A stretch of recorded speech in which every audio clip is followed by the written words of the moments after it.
gorgeous when I grow up. That's great, Johnny. Anyone else? What do you guys want to be when you grow up? Fernando? I want to be a game show host when I grow up. And remember, the $10 Million Manhunt is your place for action. Cut. That's a wrap. How was that? Was that good? It was great. Alright, next week we gotta get some M&M's in my dressing room. My throat is killing me. I need some water. I need some Avion. Make it over that Avion. Here, take my damn coat. I need to take a freaking crap so bad. Come on in. How the hell did you get in here? Don't give me that. The hell's your game, huh? I don't know what your game is, but I'm on you. That's all I want you to know. Jesus. You have to explain it to me, I think. What's going on here, John Bannon? It's Bannon. Nice and cool, isn't it? It's a fan, isn't it? Yeah.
He's almost to the finish line.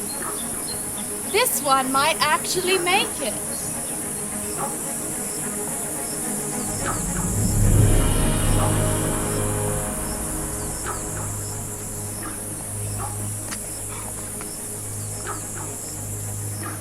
No.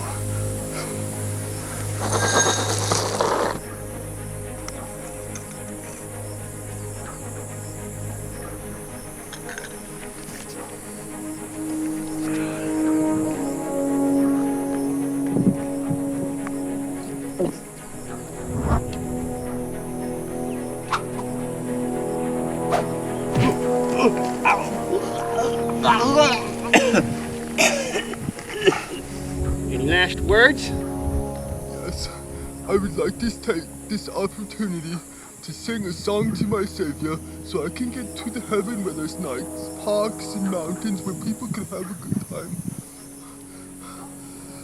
That'll be sunhappy. Sunrise, sunrise, sunrise with Jesus within me.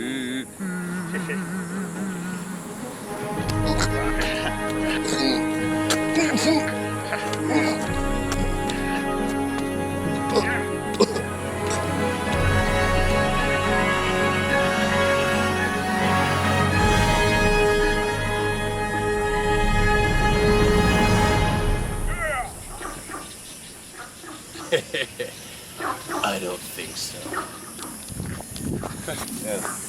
Ready when you are, Mr. Bannon. Oh, looks like the bounty hunter got him. But tune in next week when we'll have another contestant taking a shot at the $10 million prize.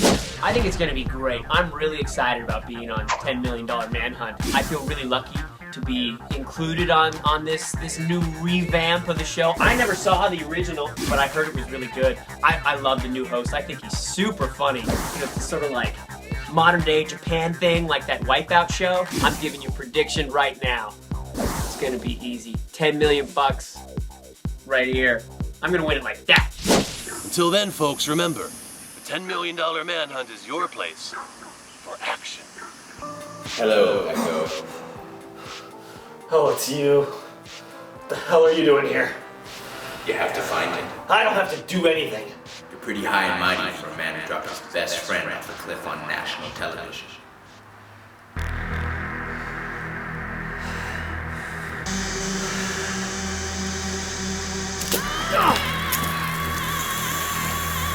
Pull me up!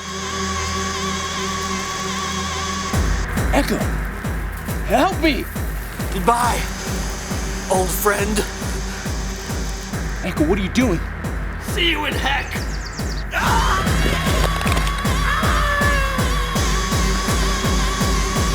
What have I done? Fernando Escobar. Damn you, Fernando Escobar. What have you made me do? I'll find you. I will kill you.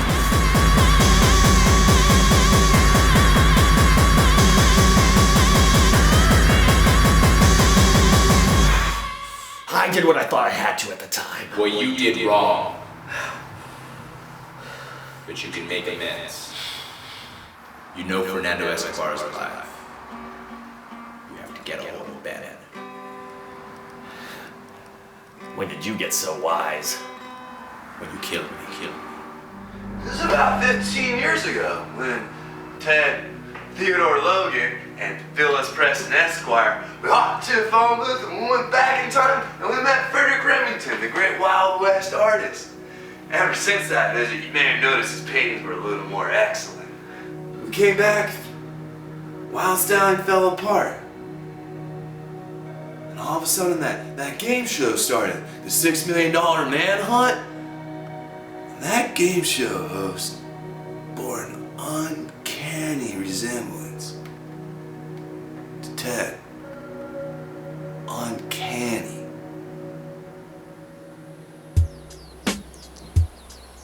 I wanna get a girl in the gym.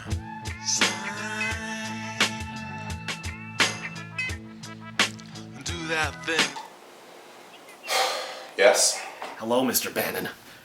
It's been a long time. The Echo. The Echo. The Echo. The Echo. The Echo? What do you want? I see you're a TV star now. What's it to you? You've become what you so despised. What you despised? I was just a contestant on that game show. You were very much more than that, Mr. Bannon. I happen to know that you were very close childhood friends with your predecessor, with Fernando Escobar himself. Childhood friends?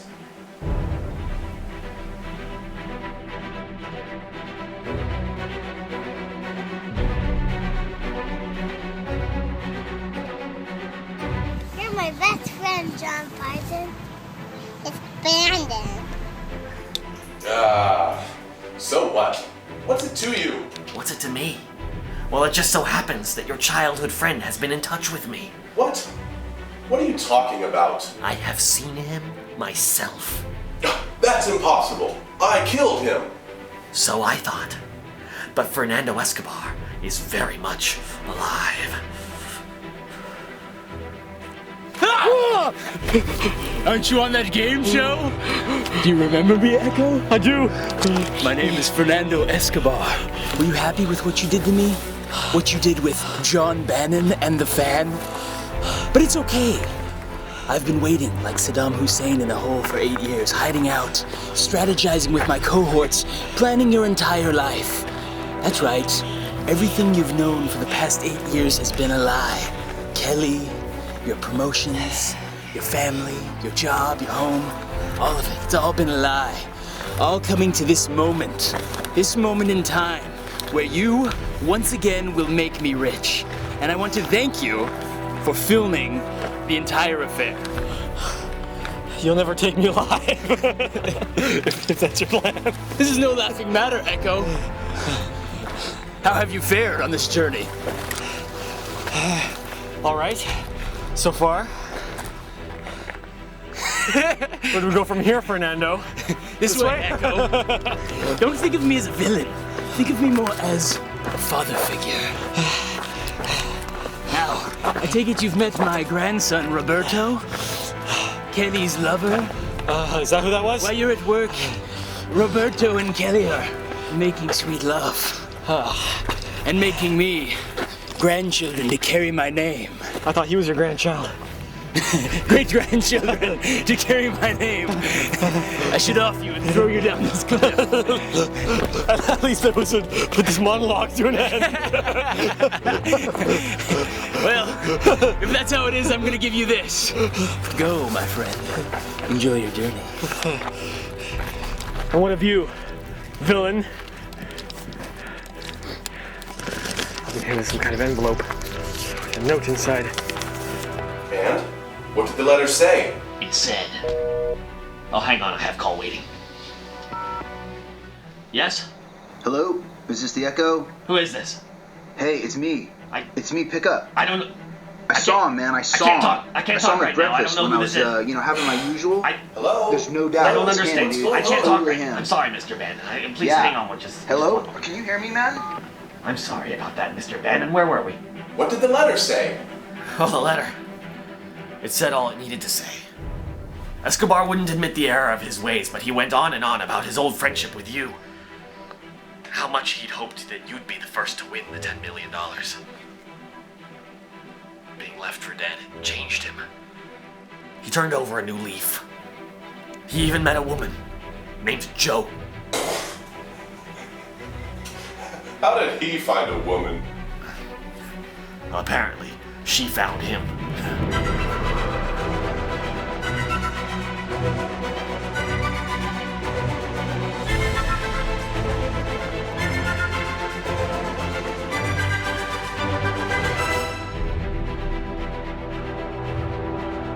They courted, and he soon asked her to marry him.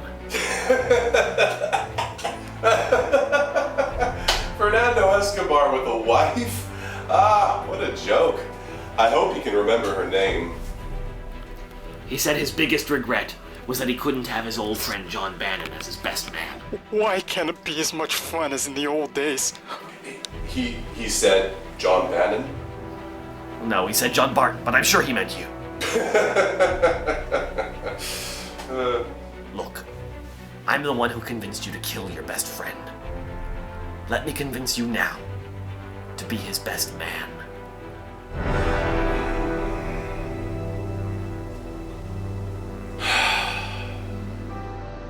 Passengers on Air Macau, flight 6. Hi, one-way ticket to San Jose, California, please.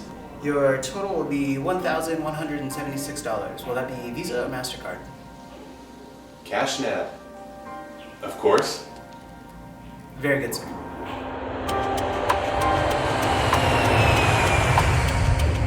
So we find ourselves here. Two men, both on a journey, one across the ocean in an airplane, and one into the unknown. His bride-to-be at his side aboard a different kind of airplane. An airplane of trust, true love, furnished with reclining seats of hope and wonder, with complimentary services like devotion, family, and barf bags. What the future holds for these men, only time can tell, but for now, let us look back at what has come before. Join us as we go back to the manhunt. Well, where to begin? Got a lot of recognition for that show. So I teamed up with my partner, Derek Wexworth, and made a little noise with a few other shows. You may have heard of them, Touch the Hobo. $14 Shrimp Hunt. Cornbread Billionaire.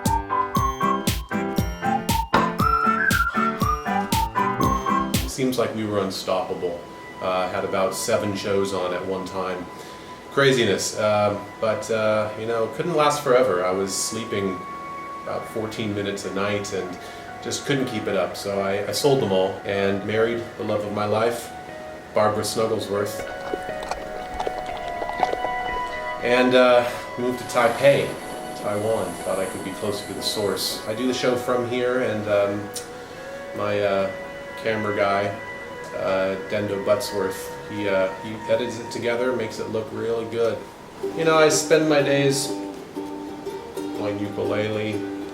I like to have plants. Pretty simple life, all in all, I have to say. Yeah, I'd like to stop talking about my life right now. My name is Derek Swegsworth. I am the executive producer of the $10 Million Manhunt. From what I remember, we had a few hundred people audition, maybe thousands, I don't know, but they were all so bad that we had lost all hope.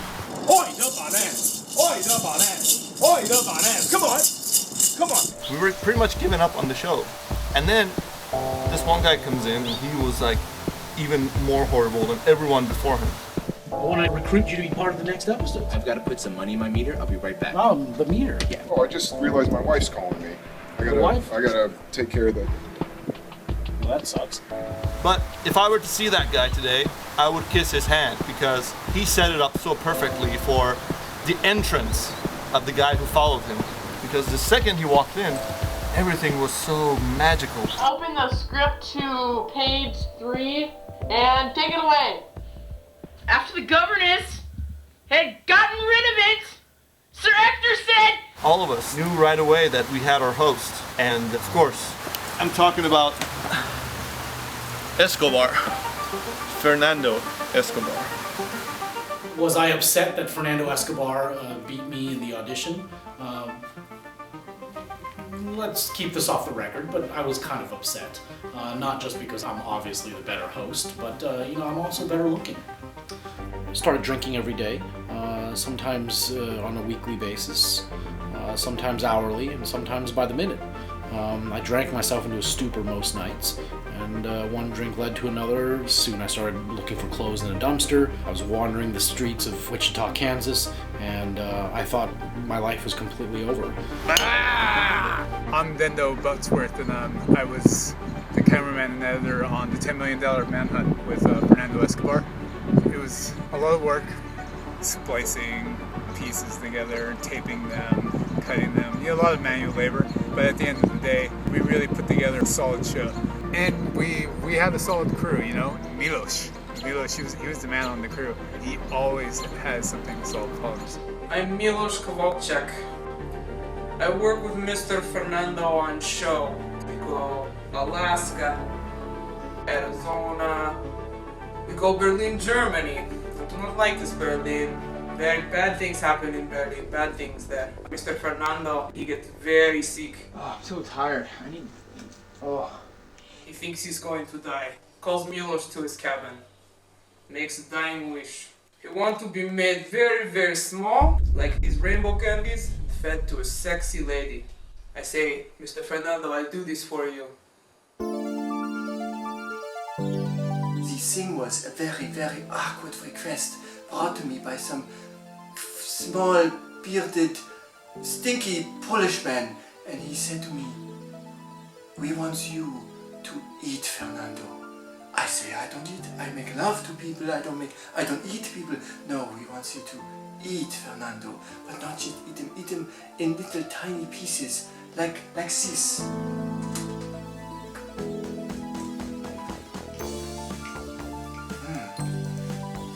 Tasty. But then in 2 days, Mr. Fernando, he's better. And we celebrate with many vodkas and the ladies like bears. Yeah, there was definitely a lot of parties. Alright, so this is where Fernando used to have all his parties. And there was lots of coke going on, lots of bong rips and a lot of that riffraff. I had no idea who Fernando Escobar was, until the day my best friend told me he had signed us up as contestants on a new game show. I just need you to sign up and we can get started. Just sign right there on the dotted line. I really don't think I should be it's signing not a problem. anything Just sign right here. What's your name? Manosh? Manish. That's Right. not how you Manish, right this way. Come with me. The prize, he said, was $10 million. Unheard of. With that kind of money, I could finally ask the love of my life to marry me. It was a long-distance relationship, and this was our ticket. And so I agreed, wholeheartedly. I even remember feeling proud and excited when Fernando Escobar first gave me the on-screen pseudonym that would eventually become my name. I call you the Echo. And so we set off across the country, certain of only one thing, that whatever dangers arose, we would meet them side by side, as partners, no matter what.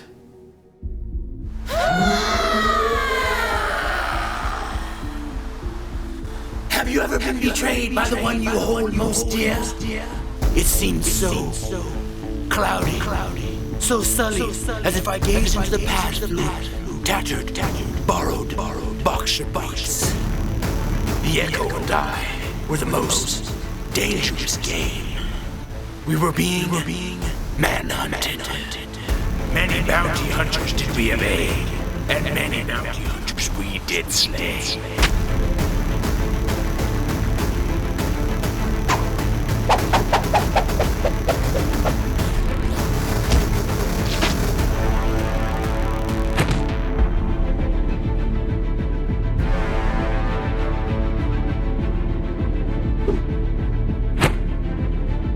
And yet, the greatest peril, as always, came from within. Mortal, human, folly, avarice, pride. I know not why the Echo dropped me. Only that I fell, and I still fall to this very day. It was my own greed. Fernando Escobar made me an offer. Dropped my companion over the side of a cliff on the season finale. And the money was all mine. The afterlife. A vast, barren dreamscape punctuated by my sins of sin on earth. I clothe myself in my sorrows for all eternity. Of course, I never saw a dime of Escobar's blood money. Overcome with guilt, I called my true love, only to have the knife twisted. Sorry, Echo. I've met someone wonderful. His name is Fernando Escobar. Goodbye. I imagined them together, dancing and frolicking.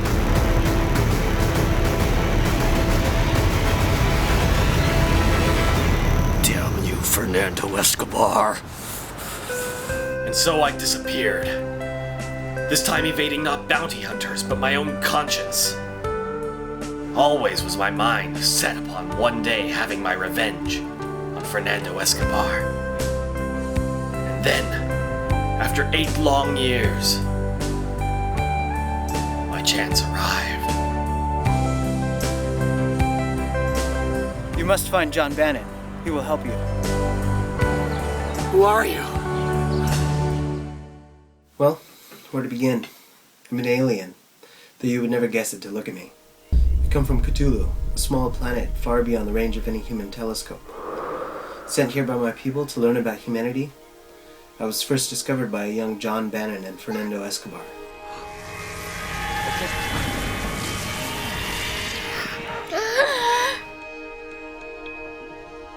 They taught me how to live as a human being, how to feed and to clothe myself. But more than anything else, it was their friendship that taught me about humanity.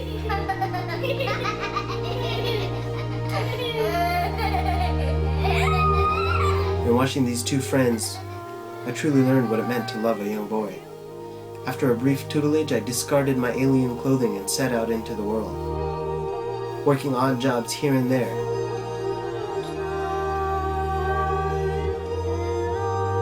And leaving the symbol of my people along the way. I watched from afar as these two grew up to lead 2 very different lives. I hate you. I hate you so much. Well, you're not so hot yourself, buddy. John Bannon, a former Army reservist and homicidal maniac. Fernando Escobar, an egomaniacal host of the popular television show $10 Million Manhunt. Good luck. You'll need it.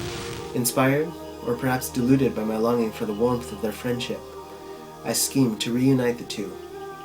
Foolishly, I thought if only I could get them face to face, they would reconnect and become friends once again. How I had much to learn about your human ways. You see, it was all my fault.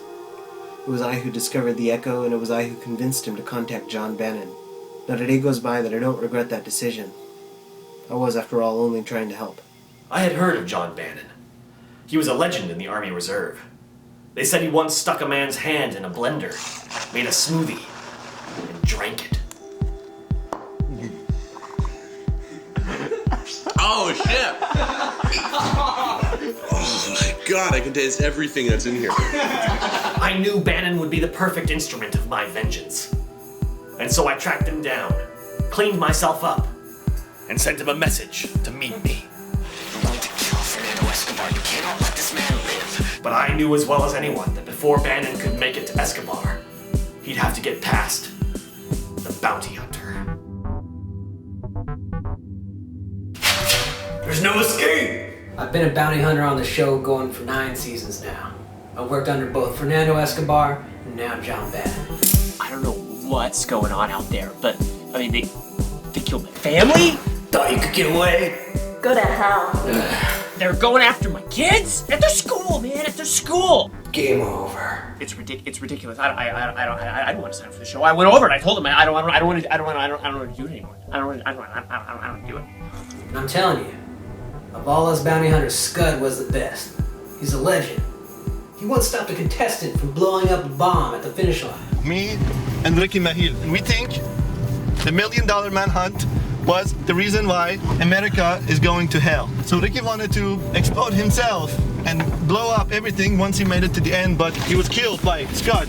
It was a real shame to see Scud's head bashed in by John Bannon. He should have died. But word on the street is he was fixed up by a strange character who wandered up out of the shadows and reassembled his head with some sort of bizarre device. Anyway, the stranger, he disappeared, but not before leaving the symbol right on the ground next to Scud. What has life been like since the $10 million manhunt? Well, you know, there was the coma. That was fun. Not really. At least not for me. When I woke up, I had amnesia, and the amnesia actually led me to get a life coach to maybe help get my life back on track.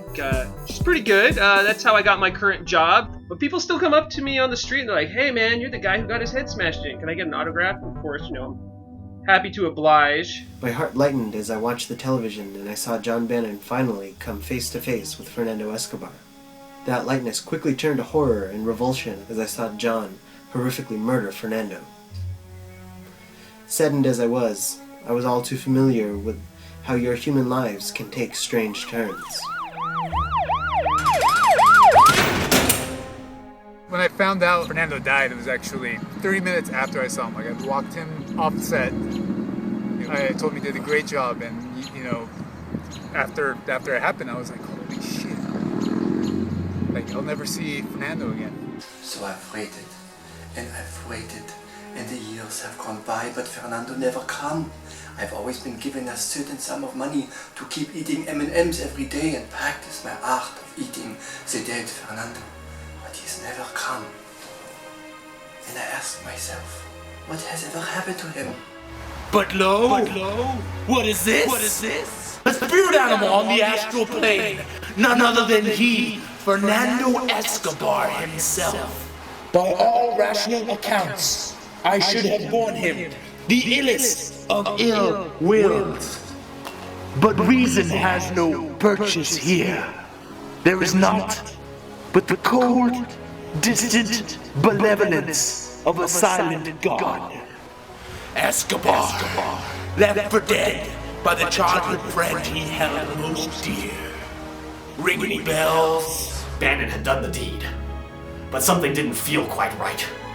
It was as if a voice in my head was telling me even then that Escobar had survived. And so I made contacts, arranged for the vigilance of trained spies. He hired me to go undercover and do surveillance on some of the local areas where he suspected Fernando Escobar might, resurface. He had suspicions that he was still alive, which, I didn't share, obviously, because we saw what happened to Fernando. As fate would have it, after Fernando Escobar's face got sawed off, they gave me a call, Bob Jones down at WGYN said, hey, we have another hosting opportunity for you. In fact, it's hosting a show called Back to the Manhunt, which is a retrospective of the show that I originally went out for. So how's that for turnabout is fair play, huh? When I heard that Fernando Escobar was killed by John Bannon, I was upset because I thought about the whole audition process and how we have to audition everyone all over again and find new people. But then it turned out to be a big hit, and it was like just the right twist we needed for the season finale. So naturally, being the genius producer that I am, I thought of a great idea of inviting John Bannon back and have him be the host. Killing Escobar like that was a great career move. Turns out it was a terrible, terrible personal move. I got depressed. Developed a really intense fear of fans, which is tricky because Taiwan's a very humid country and fans everywhere. Nice Taiwanese doctor diagnosed me with post-traumatic stress disorder. Got a lot of counseling. About 6 months after I moved here, got the sense, I didn't speak the language, I still don't understand one word, but started noticing people muttering things as I passed. I asked a neighbor of mine what they were saying, and they were actually talking shit about me for killing Escobar. Seems like I got a lot of bad press over here, which I did not anticipate. Would not have moved here if I knew that. John Bannon, wasn't he on that game show? $10 Million Manhunt, that's right. I met John Bannon in the 1990s when I was sitting at a bus stop, and he was quite nice, you know. I was quite surprised to find out that he had such a murderous side to him. I really think that he would have benefited from the services of a life coach. And you know, it's interesting because for the last 12, 13, maybe even 14 days, I've been working as a life coach. She suggested that I play to my strengths, and so I became a security guard at San Quentin, keeping the psychos at bay. There was one prisoner, he was just constantly babbling on about Bannon and Fernando Escobar. I thought he was an obsessed fan of the show, and I just, you know, I kept giving him autographs, and he's like, no, Bannon, Bannon, Bannon, Escobar, Escobar, Escobar. And one day, and this is real strange, there's like a light emanating from his cell, and I'm like, oh my goodness, what's going on? And I bust in there, and he's gone, vanished. Though my plot had failed, I still hoped. You see, Fernando Escobar is alive today because of me. I collected the gelatinous remains of his face and his body, and with my alien technology I rebuilt him and revived him. Not perfectly, but well enough to survive. Well enough, apparently, to attract a mate. What do you do when a ghost comes back from the past? A ghost named Fernando. You know, the ABBA song never prepared me. Listen to that thing every day, Fernando. If I had to do the same again, I would, my friend Fernando. But man, I feel good knowing that that guy's alive, and you know, I just want to make amends. I just want to apologize. It was a difficult time. It was a difficult time for my life. You know, if anybody slaughters another man with a ventilator of any type, I think it's a cry for help. You know, I mean, there really are different schools of thought about it, but I would have to take the position that, putting somebody's face through a fan is just not a positive thing. And, you're probably lacking in guidance in your life if that happens. And so my suggestion to John Bannon is, John, if you're out of prison, give me a ring. I might be able to help. Are we forever destined to repeat our mistakes? No! I think not. I would not let it be so. With the strength of our psychic bond, forged in cold-blooded murder, my murder, I appear to the echo through cryptic portents in the waking world, in the filthiest back alleys of echo's troubled psyche, and in the liminal moments between consciousness and oblivion. One night, the voice in my head was made manifest, and my dead friend appeared before me. Yo, in the depths of your mind, a vision in my face you will find. It haunts you in your dreams like an infinite rhyme. You dropped me off a cliff, so now it's time. Life's comeuppance is a bitter wine. A bitter wine. Colarosi is a bitter wine. What? The Echo would be my mortal agent, reuniting John Bannon and Fernando Escobar to suture the wounds that had been rendered. The wrongs would be righted, so that I may finally sleep. I am not the only one scheming and plotting to reconnect John Bannon and Fernando Escobar.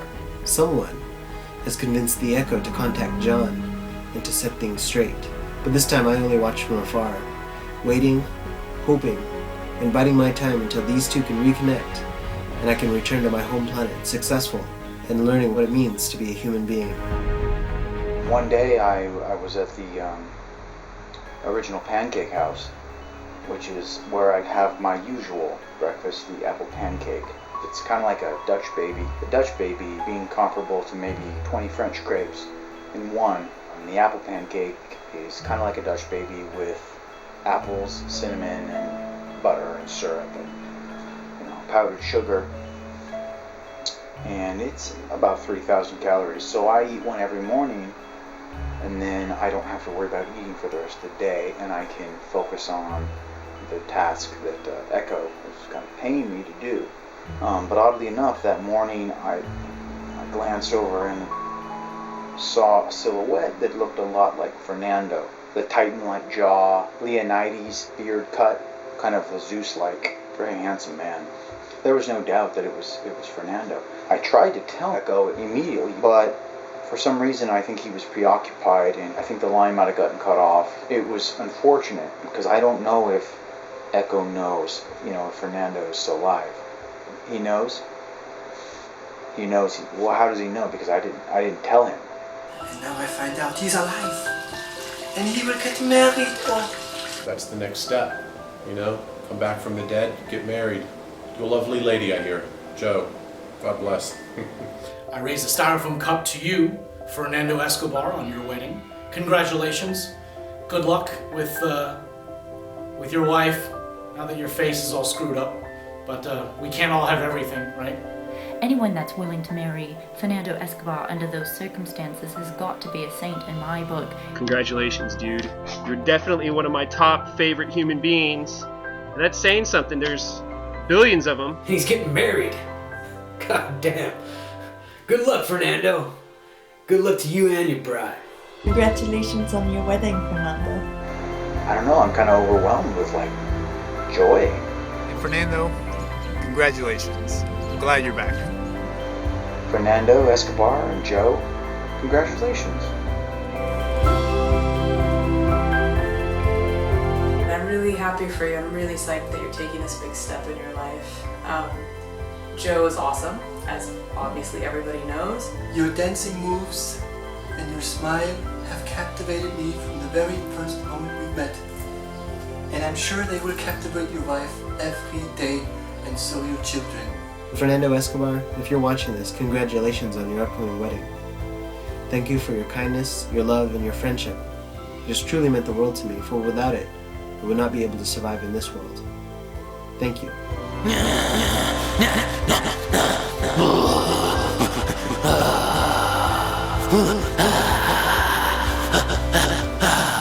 So Fernando Escobar, if you're watching this, I hope you have a great marriage.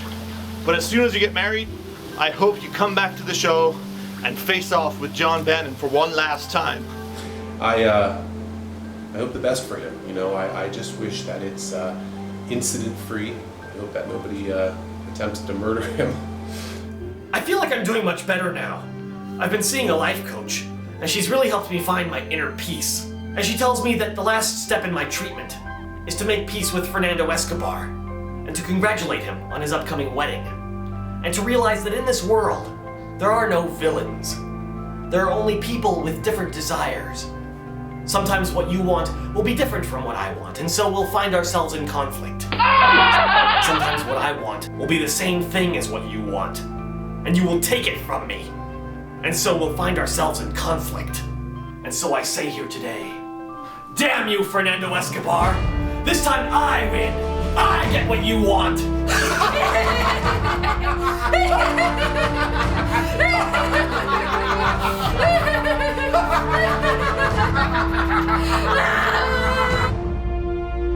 And so we find ourselves here, at the brink of a future none can foresee, except that we have foreseen it. And here, my friends, is a sneak peek of what is to come.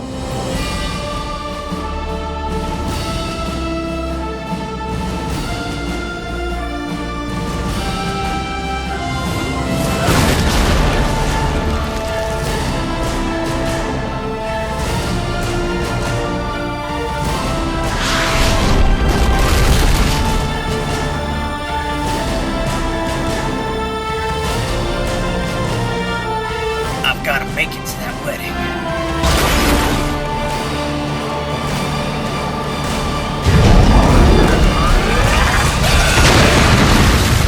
Here's to us and sweet victory!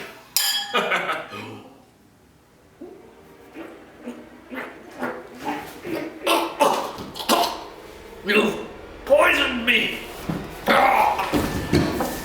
I did it for you, my sweet Fernando. Now nothing can stand between us. I love you so much.